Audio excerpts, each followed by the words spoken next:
ঘটনাটা এখানে হকার উচ্ছেদের প্রতিবাদে আমরা আমাদের দলের নেত্রী মমতা বন্দ্যোপাধ্যায়ের নির্দেশে আমরা প্রতিবাদ মিটিং করতে চেয়েছিলাম এখানে। সে অনুযায়ী পুলিশ কমিশনারকে পারমিশন চাওয়া হয়েছিল।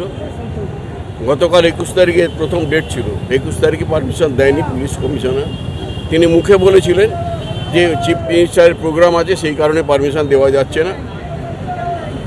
পারমিশন রিগ্রেট করেছিল, আজকেও পারমিশন রিগ্রেট করেছেন। আজকে বলেছেন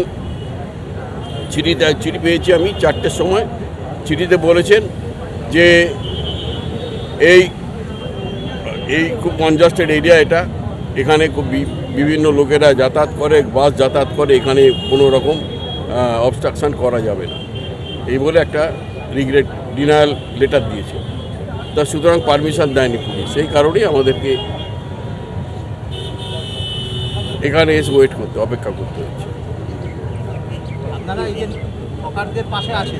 হকারদের পাশে আছি। হকাররা আইনিভাবে যারা ভালোভাবে কাজ করে, ভালোভাবে হকারি করে, তাদের পরিবার চালায়, তাদের ছেলেমেয়েরা পড়াশোনা করে, তাদের পাশে আমরা আছি। সরকার 15 দিন দেখাচ্ছে এই অ্যাক্টিভিটি, এটাকে আপনারা কীভাবে নিচ্ছেন, কীভাবে দেখছেন? এ মানুষ জবাব দেবে। উপরওয়ালা বলে একটা জিনিস আছে, বাপ বাপকে ছাড়ে না। দাদা, এটাকে কি প্রতিহিংসা বলে মনে করবেন? অবশ্যই। এটা কি আইনগতভাবে কোনো পদক্ষেপ নেওয়ার চিন্তা ভাবনা রয়েছে?